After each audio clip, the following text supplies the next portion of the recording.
안녕하세요. 양산 통도사 앞에 있는 산들바람 주방장입니다. 오늘은 부추전을 하는데 초벌 부추전을 할 거예요.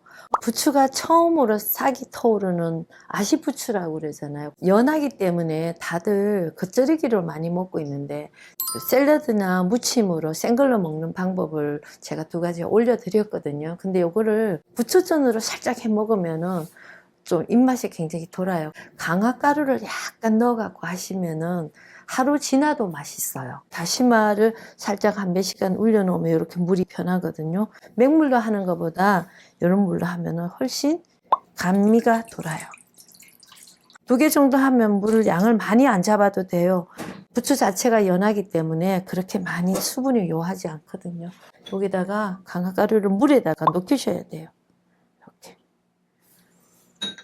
소금 간만 천일염 같은 걸로 소금 간만 조금만 해주시면 돼요. 너무 안 하면 간이 없거든요.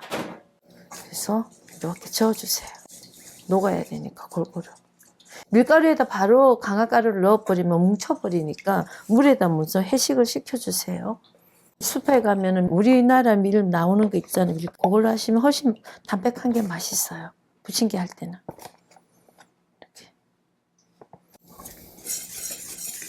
한 방향으로 저어서 뭉치지 않고 좋아요. 약간 걸쭉하게 이렇게 너무 질어도 안 되고 너무 대도 안 되거든요. 이 정도 굵기로 이렇게 해주시면 딱 맞아요.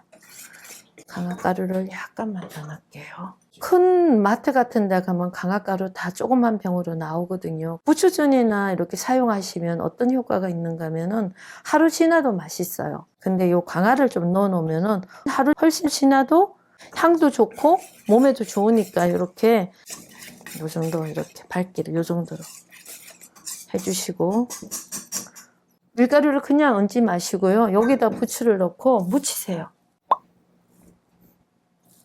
좀 양을 넉넉하게 하는 게 나의 부추가 좀 양이 많다 할 정도 이렇게 돌리세요. 걸쭉하게. 그리고 이제 이걸 프라이팬에다 올리시면 됩니다.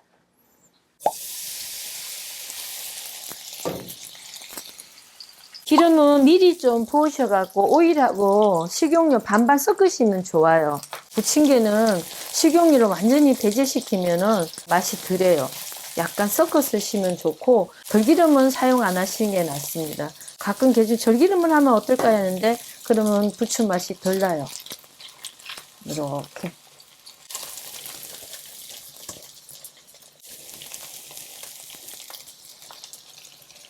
여기다가 저는 청양고추 가을에 이렇게 냉동실에 썰어서 넣어 놓거든요. 그러면 이걸 위에다 이렇게 좀 얹어주세요.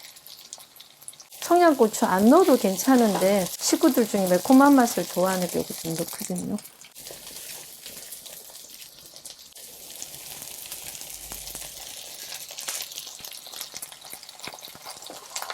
그리고 부침개 할 때는 프라이팬이 좀 데워졌을 때 넣으셔야지 부침개가 맛있게 돼요. 불을 약하게 해갖고 미리 한 1분 전에 켜놓으시면 좋아요. 오일을 위에다가 이렇게 올려주세요. 그러면 많이 안 넣고도 잘 붙여져요. 가에다 놔버리면은 기름을 많이 써야 되거든요.